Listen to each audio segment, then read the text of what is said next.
নমস্কাৰ, আপোনালোকক জনাব ওলাইছোঁ অৰুণোদয়ৰ বিষয়ে।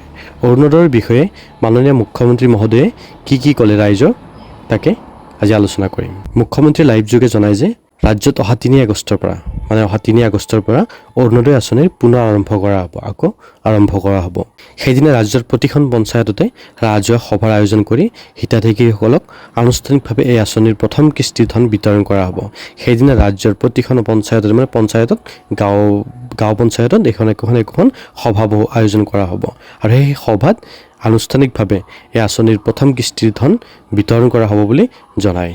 ৰাজ্য চৰকাৰে সাময়িকভাৱে বন্ধ কৰি ৰখা কেইবাখনো জনকল্যাণমূলক আঁচনি অহা মাহৰ পৰা পুনৰ আৰম্ভ কৰিব বুলি মুখ্যমন্ত্ৰী ডক্টৰ হিমন্ত বিশ্ব শৰ্মাই কালি সামাজিক মাধ্যম যোগে ঘোষণা কৰিছিল। মানে সাময়িকভাৱে যিবিলাক আঁচনি আছে জনকল্যাণমূলক আঁচনি, সেই আঁচনিসমূহ পুনৰ আৰম্ভ কৰিব। ইলেকশ্যনৰ কাৰণে হয়তো বন্ধ হৈ আছিলে নতুন চৰকাৰৰ কাৰণে, তো এতিয়া চৰকাৰ হৈ গ'ল, বাজেট হৈ গ'ল, তো এতিয়া সেই আঁচনিসমূহ পুনৰ আৰম্ভ কৰিব বুলি জনায়। সেই অনুসৰি ছাত্ৰ ছাত্ৰীসকলৰ নামভৰ্তি প্ৰক্ৰিয়া সমাপ্ত হোৱাৰ পাছতে অহা 6 আগষ্টৰ পৰা নিযুত মাইনা আৰু 7 আগষ্টৰ পৰা নিযুত বাবু আঁচনি আৰম্ভ কৰা হ'ব। কি কৈছে, 6 আগষ্টৰ পৰা নিযুত মইনা আৰু 7 আগষ্টৰ পৰা নিযুত বাবু আঁচনিও আৰম্ভ কৰা হ'ব। 3 আগষ্টত আপোনাৰ থাকিল অৰুণোদয় আৰু 6 আগষ্টত থাকিল নিযুত মইনা আৰু 7 আগষ্টৰ পৰা আৰম্ভ হ'ব নিযুত বাবু আঁচনি। অহা মাহৰ পৰাই চৰকাৰে ৰাজসাহায্যযুক্ত চাউল, চেনি আৰু দাইল বিতৰণ প্ৰক্ৰিয়াও আৰম্ভ কৰিব বুলি মুখ্যমন্ত্ৰীগৰাকীয়ে প্ৰকাশ কৰে। অহা মাহৰ পৰা আগষ্টৰ পৰাই হ'ব আৰম্ভ। আগষ্টৰ পৰা চৰকাৰে ৰাজসাহায্যযুক্ত চাউল, চেনি আৰু দাইল বিতৰণ প্ৰক্ৰিয়া আৰম্ভ কৰিব বুলি মুখ্যমন্ত্ৰীগৰাকীয়ে জানিবলৈ দিয়ে। ইপিনে স্নাতক উত্তীৰ্ণ ছাত্ৰ ছাত্ৰীসকলে অহা ছেপ্টেম্বৰৰ পৰা জীৱন প্ৰেৰণা আঁচনিৰ অধীনত সুবিধা লাভ কৰিব। এইপিনে যিখিনি স্নাতক উত্তীৰ্ণ ছাত্ৰ ছাত্ৰী আছে সেইসকল ছেপ্টেম্বৰৰ পৰা আগষ্ট পাৰ হৈ ছেপ্টেম্বৰৰ পৰা অধীনত জীৱন প্ৰেৰণা আঁচনিৰ অধীনত সুবিধা লাভ কৰিব বুলি জনায়। তদুপৰি ৰাজ্য চৰকাৰে শীঘ্ৰে 2 লাখ চৰকাৰী পদত নতুন নিযুক্তিৰ প্ৰক্ৰিয়া আৰম্ভ কৰিব বুলি ডক্টৰ হিমন্ত বিশ্ব শৰ্মা উল্লেখ কৰে। আকৌ 2 লাখ নতুন চৰকাৰী পদত নিযুক্তি দিব বুলি আশ্বাস দিয়ে। আনহাতে মুখ্যমন্ত্ৰী আত্মনিৰ্ভৰ আঁচনিৰ জৰিয়তে পূৰ্বৰ হিতাধিকাৰীসকলক দ্বিতীয় কিস্তিৰ ধন প্ৰদানৰ লগতে নতুনকৈ 50,000 যুৱক যুৱতীক এই আঁচনিৰ অন্তৰ্ভুক্ত কৰা হ'ব বুলি তেওঁ জানিবলৈ দিয়ে।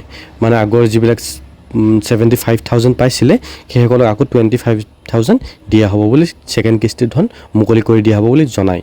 লগতে নতুনকৈ 50,000 যুৱক যুৱতীক এই আঁচনিৰ অন্তৰ্ভুক্ত কৰা হ'ব বুলি আত্মনিৰ্ভৰ CM 3.0 আহিব, এতিয়া নতুনকৈ এপ্লাই কৰিব পাৰিব আপোনালোকে। ভূমি সংস্কাৰ তথা খিলঞ্জীয়াক ভূমিৰ অধিকাৰ দিয়াৰ ক্ষেত্ৰত চৰকাৰৰ দায়বদ্ধতাৰ কথা উল্লেখ কৰি মুখ্যমন্ত্ৰীয়ে কয় যে মিছন বসুন্ধৰা 1, 2 আৰু 3ৰ অধীনত ইতিমধ্যে প্ৰায় 10 লাখ লোকক উপকৃত হৈছে, যদিও বহু লোক এতিয়াও এই সুবিধা পাবৰ পৰা বঞ্চিত হৈ আছে। তেওঁ অহা 25 ডিচেম্বৰৰ পৰা বসুন্ধৰা 4ৰ্থ পৰ্যায় মুকলি কৰা হ'ব বুলি জানিবলৈ দিয়ে। বঞ্চিত লোকসকলে বিশেষ অনলাইন পৰ্টেল যোগে ভূমি সম্পৰ্কীয় অভিযোগ দিয়াৰ লগতে প্ৰতিকাৰৰ বাবে আবেদন দাখিল কৰিব পাৰিব। বসুন্ধৰা 1, 2, 3 সুকলমে পাৰ হৈ গ'ল, এতিয়া আহিব বসুন্ধৰা 4 চতুৰ্থ। এই চতুৰ্থ ছিজনত আপোনাৰ যিবিলাক মাটি বাৰীৰ কাম কৰিব লগা আছে, লেনদেন থাকে বা নামজাৰি বা কিবা এইবিলাক তেনেকুৱা সমস্যাবিলাক আপোনালোকে সমাধান কৰি ল'ব পাৰিব এই বসুন্ধৰা 4ৰ্থ পৰ্যায়ৰ দ্বাৰা। আপোনালোকে বিশেষ সুবিধা লাভ কৰিব। যিসকলে এতিয়ালৈকে কৰা নাই কৰি ল'ব পাৰিব পৰ্টেল যোগে। ডক্টৰ হিমন্ত বিশ্ব শৰ্মাই কয় যে কালি নিজৰ পুথিভঁৰালৰ পৰা সামাজিক মাধ্যমত পোনপটীয়াকৈ মত প্ৰকাশ কৰি প্ৰতিটো পৰিয়ালকে ঘৰুৱা পুথিভঁৰাল বা কিতাপেৰে ভঁৰাল আলমাৰি একেটা ৰাখি ঘৰত কিতাপ পঢ়া সংস্কৃতি গঢ়ি তুলিবলৈ আহ্বান জনায়। লগতে মুখ্যমন্ত্ৰী মহোদয়ে জনায় যে সকলোকে কিতাপ পঢ়িবলৈ আহ্বান জনায়।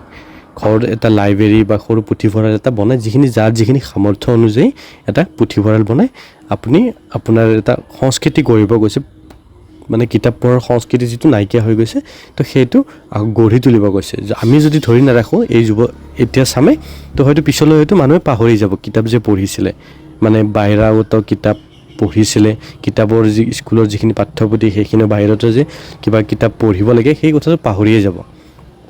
তো সেইখিনি আমি যত্ন কৰি আমি আগুৱাই নিব লাগিব, তাকে কয় মুখ্যমন্ত্ৰী মহোদয়ে। তো আজিলৈ এৰিছোঁ এইখিনিলৈ। তো আপোনালোকে জানিলে এনেধৰণৰ খবৰ পাই থাকিবলৈ চেনেলটো ছাবস্ক্ৰাইব কৰি ল'ব। ধন্যবাদ।